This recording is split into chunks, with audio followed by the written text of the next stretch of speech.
क्या? सुखदेव भगवान से परीक्षित ने कहा कि प्रभु, आपने भगवान के बहुत सारे चरित्रों को श्रवण कराए, लेकिन प्रभु एक बात बताइए, भगवान का एक नाम है दीन बंधु। क्या नाम है? दीन बंधु। भगवान का दीन बंधु नाम कैसे पड़ा? भगवान को लोग दीन बंधु क्यों कहते हैं? भगवान ने कौन से दीन पर कृपा की? सुखदेव भगवान तब जाकर के परीक्षित को सुदामा जी के पावन चरित्र को श्रवण कराते हैं। कहते हैं, परीक्षित, कृष्णस्यासे सखा कश्चिद ब्रह्मणो ब्रह्मवित्तमः विरक्त इंद्रियार्थेषु प्रशांतात्मा जितेंद्रियः।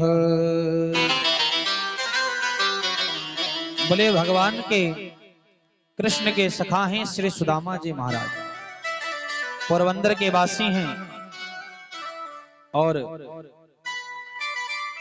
ब्राह्मण हैं। खाली ब्राह्मण जब सुखदेव भगवान ने कहा तो खाली ब्राह्मण कह के सुखदेव भगवान को संतुष्टि नहीं हुई। सुखदेव भगवान ने फिर कहा, बोले ब्राह्मणों ब्रह्मवेत्तमः, साधारण ब्राह्मण नहीं, बोले ब्रह्मवेदता ब्राह्मण है। और कहते हैं कि विरक्त इंद्रियार्थेषु, इंद्रियों से विरक्त हैं। इंद्रियां सुदामा जी की इनके अनुरूप काम करती हैं। ये जो हमारी 10 इंद्रियां हैं ना, 5 कर्म इंद्रियां, 5 ज्ञान इंद्रियां, ये 10 इंद्रियां बड़ी चंचल हैं, कब किधर भाग जाएं कोई भरोसा नहीं। कान कब कहने लगे कि हमको डीजे वाला गाना सुनना है, कोई भरोसा। आंख कब कहने लगे कि हमको सिनेमा हॉल जाके पिक्चर देखना है, कोई भरोसा। जीभ कब कहने लगे कि हमको चौराहे पे चाउमीन चाट बर्गर खाने जाना है, कोई भरोसा। ये इंद्रियां बड़ी विकट हैं, इंद्रियों को बसीभूत करके रखते हैं श्री सुदामा जी महाराज। बोले विरक्त इंद्रियार्थेषु, इंद्रियों से विरक्त हैं। और सुखदेव भगवान ने कहा कि प्रशांत आत्मा, शांत न कह करके सुखदेव भगवान जी ने सुदामा जी को प्रशांत कहा। देखिए, शांत और प्रशांत में बड़ा अंतर है। शांत उसे कहते हैं जिसको कभी कभी क्रोध आया करे। समझ लो आज शांत और प्रशांत में क्या अंतर होता है। शांत उसे कहते हैं जिसको कभी कभी क्रोध आए, और प्रशांत बोले जिसको कभी न क्रोध आए उसे प्रशांत कहते हैं।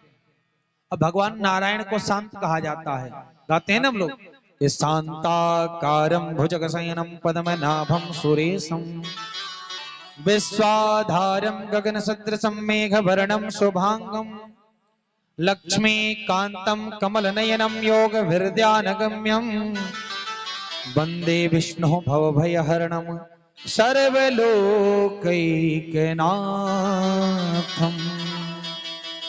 भगवान नारायण के लिए कहते हैं कि शांताकारम।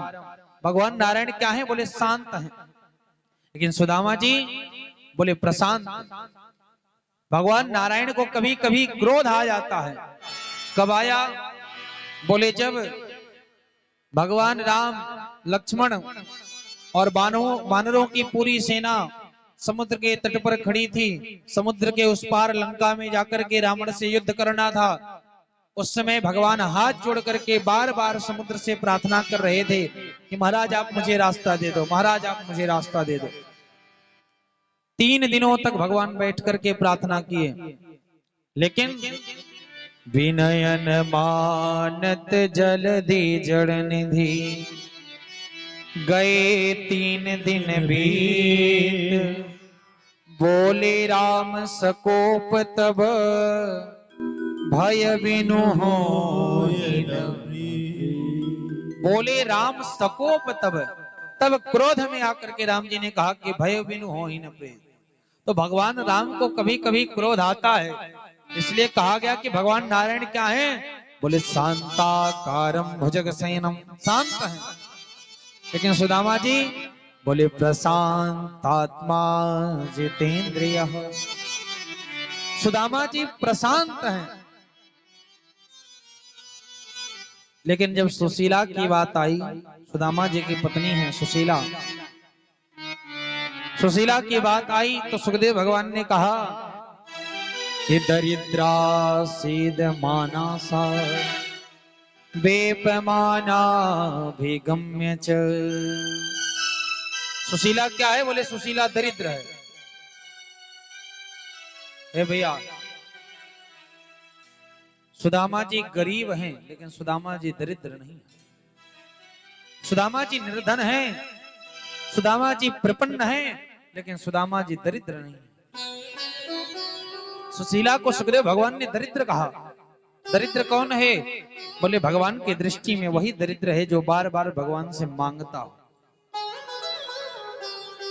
जो बार बार संसार वालों से भगवान से कहता हो कि प्रभु मुझे ये कमी है, मुझे वो कमी है, मुझे ये प्रदान कर दो, मुझे वो प्रदान कर दो। भगवान के नेत्रों में वही क्या है? बोले वही दरिद्र है। सुदामा जी के घर कितनी भी प्रपन्नता है, कितनी भी गरीबी है, आज तक सुदामा जी ने भगवान से एक बार भी नहीं कहा कि गोविंद मेरे घर ये कमी है, मुझे आप ये प्रदान कर दो। अच्छा, सुशीला मांगती है भगवान से, लेकिन सुशीला खुद के लिए नहीं मांगती है, सुशीला बच्चों के लिए मांगती है। क्योंकि सुशीला के घर इतनी प्रपन्नता है, इतनी गरीबी है ना, कि अन्न का एक कण तक नहीं है कि सुशीला के बच्चे ग्रहण कर सके। इतनी प्रपन्नता है, इतनी गरीबी है। सुदामा जी महाराज भिक्षाटन करते हैं, अगर कुछ मिल जाता है तो ग्रहण कर लेते हैं, नहीं तो उस दिन और भगवान से प्रार्थना करते हैं कि गोविंद तेरी बड़ी कृपा हो गई आज कि आज कुछ मुझे मिला ही नहीं, एक दिन और व्रत रहने का सौभाग्य मिल गया मुझे। लेकिन सुशीला भगवान से कहते हैं कि प्रभु आप मुझे भले ही मत कुछ प्रदान करो, लेकिन मेरे छोटे छोटे बच्चे हैं, कम से कम इन बच्चों को खाने के लिए कुछ तो दे दिया करो। इतनी प्रपन्नता है, इतनी गरीबी है कि 2-2, 3-3 दिन तक सुदामा जी के बच्चे भूखे रह जाते हैं। बच्चे कहते हैं माँ बड़ी जोर की भूख लगी है, कुछ दो न खाने के लिए। तो जानते हैं सुशीला क्या करती है? सुशीला कहती है कि बेटा आज एकादशी है, आज भोजन नहीं ग्रहण किया जाता, आज व्रत रहा जाता है, हम वैष्णव हैं। और बच्चे अपनी माँ की बातों को मान करके दिन भर भूखे रह जाते हैं। लेकिन अगले दिन बच्चे कहते हैं कि माँ आज तो द्वादशी है ना, आज कुछ खाने को तो दो। सुशीला कहती है कि एकादशी के दिन एक ही टाइम भोजन किया जाता है, शाम को एक ही बार भोजन करना, दिन भर बच्चे भूखे रहते हैं। सुशीला क्या चाहती नहीं कि उसके बच्चों का पेट भरे, लेकिन उसके घर में अन्न का एक कण तक नहीं है, उसके घर में अन्न का एक दाना तक नहीं है। शाम के समय बच्चे कहते हैं कि माँ अब तो कुछ भोजन दो। तो जानते हैं क्या करती है सुशीला? सुशीला बर्तन को चूल्हे पे रख देती है, उसमें जल डाल देती है और नीचे से अग्नि को लगा देती है और बच्चों से कहती है कि बेटा खिचड़ी अभी बन रही है, कुछ देर भगवान का भजन करो, भी बन जाएगी, पक जाएगी तो दूंगी लाकर। बच्चे बैठ करके भजन करते हैं, इंतजार करते हैं कि खिचड़ी बन जाए। 1 घंटे बाद बच्चे कहते हैं माँ देखो ना खिचड़ी बन गई होगी। सुशीला जाती है और उस बर्तन में रखे हुए जल को झूठे ही घुमाती है और आकर के बच्चों से कहती है कि बेटा अभी खिचड़ी थोड़ी सी कच्ची है, थोड़ी देर और भजन करो, अभी बन जाएगी, खिलाऊंगी। फिर बच्चे भजन करते, फिर बच्चे कहते हैं माँ अब तो बन गया होगा। सुशीला फिर जाती, कहती है थोड़े अभी कच्चे हैं, कुछ देर और भजन करो, अभी ला करके देती हूँ। बच्चे भजन करते करते सो जाते हैं रात्रि को। उसमें खिचड़ी रहे, चावल रहे, तब तो खिचड़ी बन करके तैयार हो, जल थोड़ी ना बन के तैयार होगा। उस रात्रि में सुशीला जल पी करके तब भगवान से मांगती है कि गोविंद आपने इतनी प्रपन्नता क्यों दी, आपने इतनी गरीबी हमारे जीवन में क्यों प्रदान कर दी है? गोविंद ऐसा कौन सा पाप मेरे जीवन में हो गया कि मेरे बच्चे आज एक एक कण के लिए तरस रहे, मेरे बच्चों का पेट नहीं भर रहा।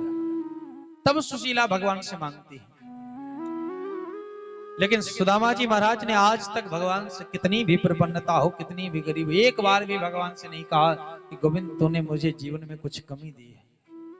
कभी भगवान से नहीं मांगा।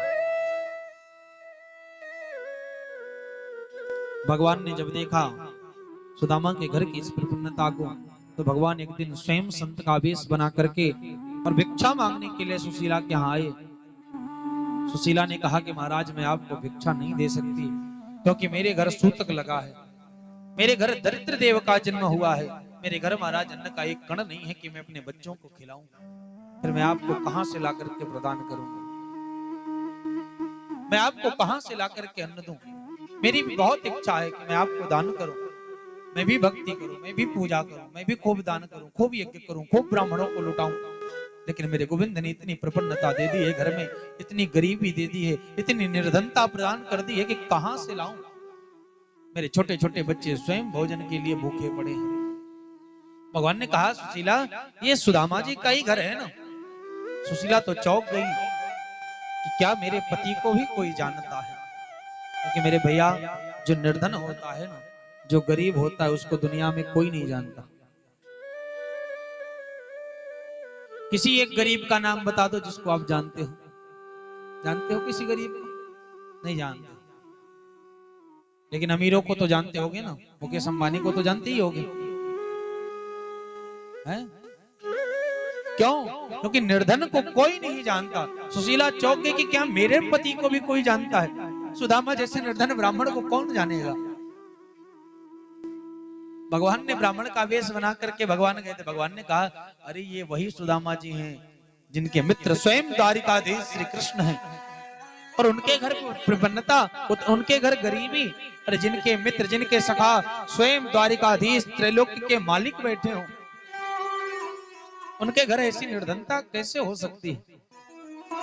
कह करके भगवान तो चले गए। लेकिन जब शाम के समय सुदामा जी महाराज आए, तो सुशीला ने आज हाथ जोड़ करके सुदामा जी से कहा कि प्रभु क्या आपके मित्र द्वारिकाधीश श्री कृष्ण हैं? सुदामा जी ने कहा हाँ है। सुशीला ने कहा कि आपने आज तक कभी बताया नहीं। बोले हाँ वो बचपन का मेरा मित्र है, संदीपनी मुनि के आश्रम में हम दोनों एक साथ पढ़ते थे, बड़ी प्रगाढ़ मित्रता थी हमारी। सुशीला ने कहा कि महाराज हमारे घर इतनी निर्धनता है, इतनी गरीबी है, इतनी प्रपन्नता है, आप एक बार अपने मित्र के पास जाइए ना, जीवन की गरीबी, जीवन की निर्धनता, जीवन की प्रपन्नता समाप्त हो जाएगी। मैंने सुना है कि वो दीनों पर बड़ी कृपा करते हैं, निर्धनों पर मेरे गोविंद बड़ी कृपा करते हैं, एक बार जाइए ना। सुदामा जी ने तुरंत सुशीला से कहा कि दास्याति द्रवणम भूरि सीदते थे कुटुंबिने। अरे सुशीला मैं अपने मित्र के यहाँ कुछ याचना की इच्छा लेकर के जाऊं, कुछ मांगने की इच्छा लेकर के जाऊं। मित्र के यहाँ जाया जाता है तो कुछ लेकर के जाया जाता है, और मैं अपने मित्र के यहाँ याचना करूं, मांगू, मैं नहीं जाने वाला।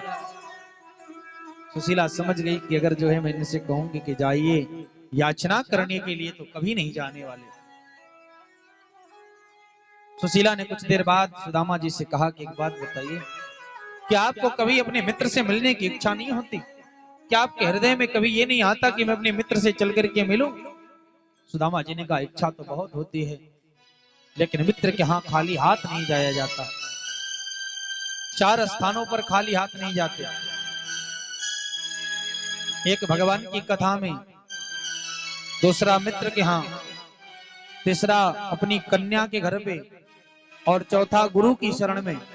इन 4 जगहों पर खाली हाथ नहीं जाया जाता। सुदामा जी ने कहा बहुत इच्छा है जाने की, लेकिन क्या लेकर के जाऊं? सुशीला ने कहा कि अगर आप कहें तो मैं कुछ व्यवस्था करूं। सुदामा जी ने कहा ठीक है।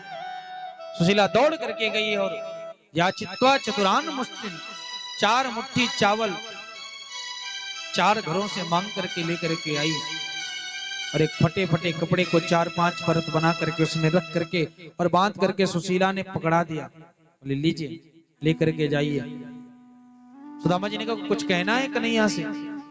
सुशीला ने कहा कि हाँ, जाकर के मेरे गोविंद से कह दीजिएगा कि गोविंद एक मास द्वि पाख में द्वि एकादशी होय, पर मेरे घर गोपाल जो नित्य एकादशी हो। एक कन्हैया, एक महीने दो पक्ष में दो एकादशी पड़ती है, लेकिन गोविंद तेरी इतनी कृपा है कि मेरे घर में तो दो दो रोज डेली एकादशी होती है। दो एकादशी की कौन कहे, प्रतिदिन एकादशी होती है, क्योंकि जब अन्न ही नहीं है तो व्रत ही रह जाते हैं। सुदामा जी चल पड़े और रास्ते भर भगवान का स्मरण करते हुए जा रहे हैं। यदि नाथ का नाम दयानिधि है तो दया भी करेंगे कभी न कभी। यदि नाथ का नाम दयानिधि है तो दया भी करेंगे कभी ना कभी। यदि नाथ का नाम प्यारे दयानिधि है तो दया भी करेंगे कभी ना कभी। नाथ का नाम दयानिधि है तो दया भी करेंगे कभी ना कभी। यदि नाथ का नाम दयानिधि है तो दया भी करेंगे कभी ना कभी। यदि नाथ का नाम दयानिधि है तो दया भी करेंगे कभी ना कभी। यदि नाथ का नाम दयानिधि है तो दया भी करेंगे कभी ना कभी। दुख हारी प्रभु दुखिया जन के, दुख हारी प्रभु दुखिया जन के दुख दूर करेंगे कभी ना कभी। यदि नाथ का नाम दयानिधि है तो दया भी करेंगे कभी ना कभी। मीठी मीठी तालियों की सेवा करते हुए सभी बोल जय हो। प्यारे गोविंद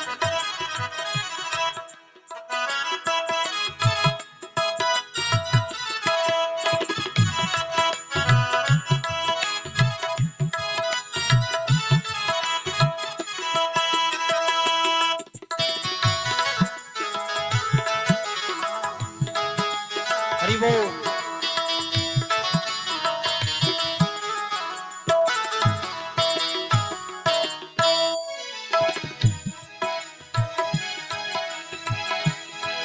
उस रूप की शोभा सुहावन है जिस रूप में बसते मोहन है। उस रूप की शोभा सुहावन है जिस रूप में बसते मोहन है। उस रूप की शोभा गोविंद सुहावन है, प्यारे सुहावन है। उस रूप की शोभा सुहावन है जिस रूप में बसते मोहन है।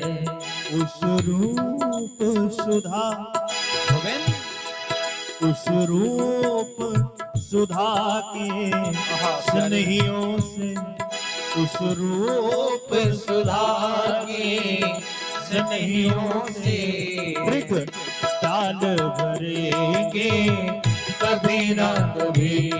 यदि नाथ का नाम दयानिधि है तो दया भी करेंगे कभी ना कभी। दुखहारी प्रभु दुखिया जन के दुख दूर करेंगे कभी ना कभी। दुखहारी प्रभु दुखिया जन के दुख दूर करेंगे कभी ना कभी। बोल बांके बिहारी लाल की जय हो। सुदामा जी रास्ते भर स्मरण करते हुए जा रहे हैं, यदि नाथ का नाम दया निधि है तो दया भी करेंगे कभी ना कभी। ठाकुर की कृपा जरूर हमारे जीवन में कभी होगी। और जाते जाते थक करके एक वृक्ष के नीचे सो गए। भगवान ने योग माया से सीधा उनको द्वारिका में पहुंचा दिया। जब नींद खुली तो देख रहे हैं कि यहाँ तो बड़े बड़े महल हैं, विशाल। देख करके सोचने लगे कि आखिर में ये आ कहाँ गया।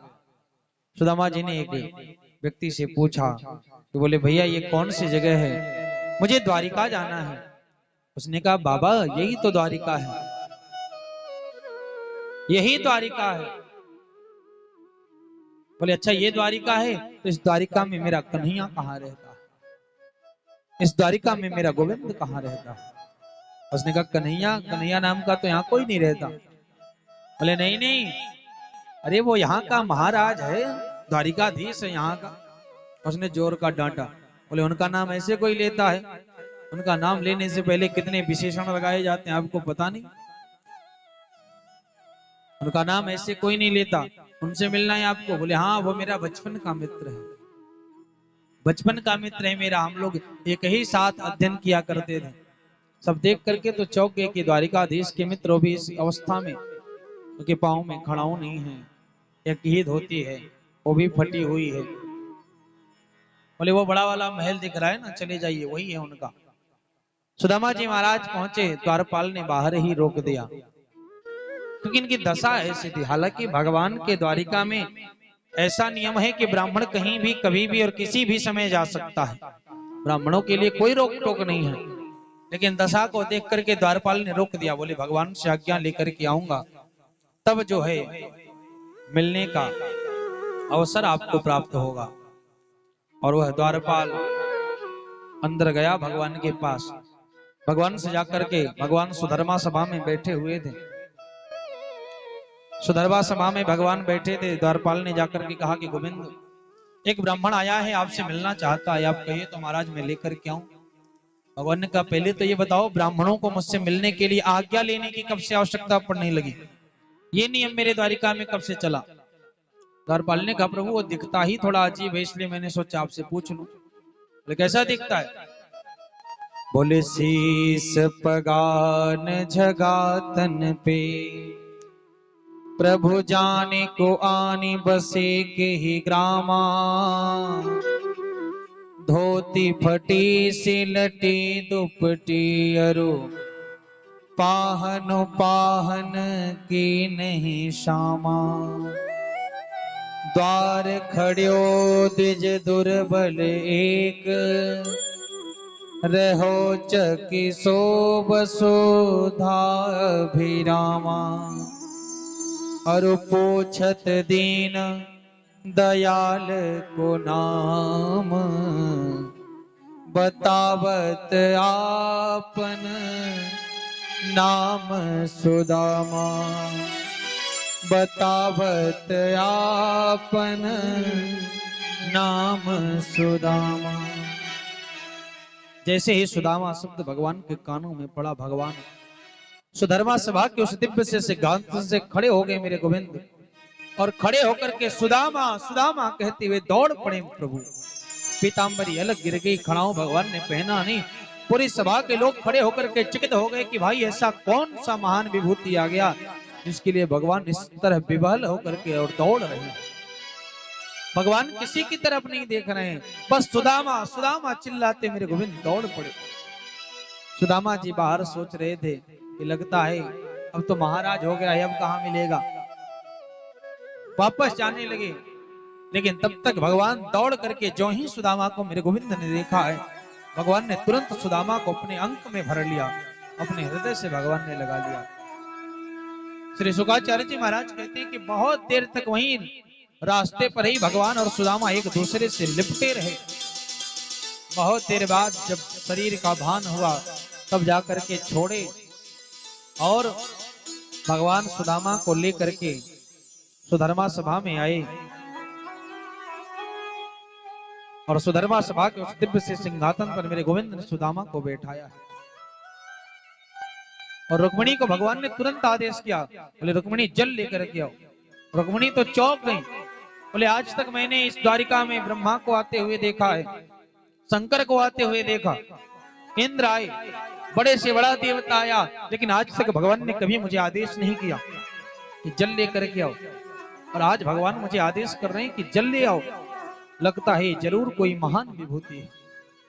रुक्मिणी दौड़ पड़ी जल को लेने के लिए और भगवान सुदामा के चरणों में बैठ करके मेरे गोविंद ने सुदामा के चरणों को अपने हाथों में लिया और भगवान ने जब सुदामा के चरणों को देखा तो सुदामा के चरणों में तमाम कांटे चुभे थे, तमाम छाले पड़े थे और उन छालों में कंकड़ चुभ गए थे, रक्तपात हो रहा था। भगवान सुदामा की इस दयनीय दशा को देख करके भगवान की आंखों से अश्रु छलक पड़ा। भगवान सुदामा के उस छालों में पड़े हुए कंकड़ को, चुभे हुए कांटों को भगवान निकालते और भगवान की आंखों से खूब अश्रुपात होता, मानो कांटे निकल रहे थे सुदामा जी के चरणों से और कष्ट हो रहा था भगवान को। कि देखी सुदामा की दीन दशा, करुणा करके करुणा निधि रोए, पानी परात को हाथ छुयो नहीं, नैनन के जल से पग धो। अपने आंसुओं से भगवान ने सुदामा के चरणों को प्रक्षालन किया तो भगवान ने देखा कि सुदामा इस सिंहासन पर बैठ करके थोड़े से डर रहे हैं, तो भगवान लेकर के अंतःपुर गए और भगवान ने सुदामा को खूब पंचगव्य से स्नान कराया, 56 व्यंजन बना करके भगवान ने सुदामा को भोजन कराया और सुदामा को लिटा करके भगवान चरणों को दबाते हुए अब सुदामा से पूछते हैं कि मित्र घर में सब कुशल मंगल तो है, बड़े दिनों बाद तो मिलने के लिए आया। तमाम बचपन की बातों को याद करते हैं कि मित्र वो समय याद है जब हम और तुम संदीपनी मुनि के गुरु जी के आश्रम में पढ़ते थे और एक दिन रात्रि के समय हम जंगल में लकड़ी लेने के लिए गए थे और वर्षा की वजह से हम वहीं रुक गए थे, पूरी रात वहीं रुके रहे। तो गुरुजी ने प्रातः काल जब हम आए तो गुरुजी ने हम लोगों को कितना डांटा था, गुरुजी ने हम लोगों को हृदय से लगा लिया था। तमाम उन बचपन की बातों को याद करते हैं। भगवान ने कहा क्यों रे मित्र, विवाह हुआ हुआ कि नहीं? सुदामा जी ने कहा कन्हैया हो गया है विवाह, तेरी भाभी भी है घर पे। अच्छा बच्चे बच्चे हुए कि नहीं? बच्चे भी हैं। तो भाभी जी हैं तो जरूर कुछ भेजी होंगी। सुदामा ने कहा नहीं भाभी वो तेरी जल्दबाजी में चलाया, कुछ भेज नहीं पाई, भूल गई वो। भगवान तो जानते थे सब। सुदामा जी ने भगवान से कहा कि गोविंद तुमने विवाह किया? भगवान ने कहा घर में आए हो तो मिलवा ही देता हूं। भगवान ने जो है तुरंत रुक्मिणी मैया को बुलाया, बोला सबसे बोलो कि ब्राह्मण देवता हैं आकर के आशीर्वाद ले लें। एक एक पटरानी आना प्रारंभ हुई और सुदामा जी के चरणों को छूती सुदामा जी आशीर्वाद देते, पुत्रवती भव, सौभाग्यवती भव, पति प्रिया भव। जब 25-30 पार हो गई तो सुदामा जी ने कहा कन्हैया और कितनी है? भगवान ने कहा आगे ही आएंगी सब, अभी पैर छूने गिनते रहो आप। 10, 20, 50 और आई, अब तो आशीर्वाद ही खत्म हो गया। अब पुत्रवती भव न कह करके अब कह रहे हैं भव भव भव। 200-300 जब पत्नियां पार हुई तो सुदामा जी ने हाथ जोड़ के कहा गोविंद और कितनी है? भगवान ने कहा अभी तो आधी भी नहीं आई, अभी तो 1% भी नहीं आ पाई है। 400-500 पार हुई तब तो सुदामा जी ने कहा एक काम कर, ऐसे तो मैं जीवन भर बैठा रहूंगा आशीर्वाद देते देते, तब भी नहीं दे पाऊंगा। एक काम कर, सबके बदले में तू ही प्रणाम कर ले, तेरे को आशीर्वाद दे दूंगा, सबको मिल जाएगा। भगवान ने सुदामा जी के चरणों में प्रणाम किया। भगवान चरणों को दबाते दबाते बोले क्यों रे सुदामा, बगल में क्या छुपा रहा है? देख रहा हूं कब से ये हाथ ऐसे मोड़ करके बैठा है। सुदामा जी ने कहा गोविंद छुपाऊंगा क्या? अरे तू तो बचपन का चोर है, तेरे से क्या छुपाऊंगा? भगवान ने कहा वो तो मुझे पता ही है कि तू छुपा क्या रहा है। सुदामा ने कहा वो हाथ दुख रहा है, इसकी वजह से ऐसे करके रखा हूं। भगवान ने कहा ओहो, तब तो मैं फालतू में पांव दबा रहा हूं, दुख रहा है हाथ दबा रहा हूं, पांव ला हाथ इधर कर। भगवान ने जो खींचा तो चावल के तंदुल की पोटली सुदामा जी के पास से गिर पड़ी और भगवान ने एक क्षण में उस पोटली को उठाया और जब उस पोटली को मेरे गोविंद ने खोला तो जिस कपड़े में वो चावल बंधे थे उस कपड़े में हजारों छिद्र थे महाराज। भगवान जब इस दशा को भगवान ने देखा तो भगवान के हृदय में इतनी करुणा उमड़ी, इतना प्रेम उमड़ा कि भगवान ने उसमें से एक मुट्ठी उठाया और भगवान ने अपने मुख में डाला तो एक लोक का वैभव भगवान ने सुदामा को प्रदान कर दिया। दूसरी मुट्ठी भगवान ने उठाई तो दूसरे लोक का वैभव भगवान ने सुदामा को प्रदान कर दिया। तीसरी मुट्ठी खाने ही जा रहे थे कि तब तक रुक्मिणी मैया ने पकड़ लिया। बोले प्रभु सब कुछ दे ही डालोगे कि अपने लिए भी कुछ बचाओगे? जितने सारे बच्चे हैं, परिवार हैं। रुक्मिणी मैया लेकर के चली गई और पुनः जब सुदामा जी ने कहा कि गोविंद जाना चाहता, भगवान ने कहा जाओ। भगवान ने विदा कर दिया, कुछ दिया नहीं। अच्छा, भगवान ने कुछ दिया नहीं, इस बात का जरा सा भी कष्ट सुदामा जी के हृदय में नहीं। भगवान ने कुछ सुदामा को दिया नहीं, इसका कष्ट सुदामा के हृदय में लेस मात्र भी नहीं है, क्योंकि सुदामा के मन में तो इच्छा ही नहीं थी भगवान से मांगने की। लेकिन सुदामा को बिना बताए भगवान ने बहुत कुछ प्रदान कर दिया। जब सुदामा घर पे गए, जहां इनकी झोपड़ी थी वहां दिव्य महल बन करके खड़ा था और जब सुशीला ने देखा कि पति देव आ गए हैं, स्वर्ण की थाली में आरती सजा करके और ले करके आई, जब आरती उतारने लगी तब सुदामा जी ने पहचाना, ओ वो तो मेरी सुशीला है। सुदामा जी ने कहा कि ये सब कहां से मिला?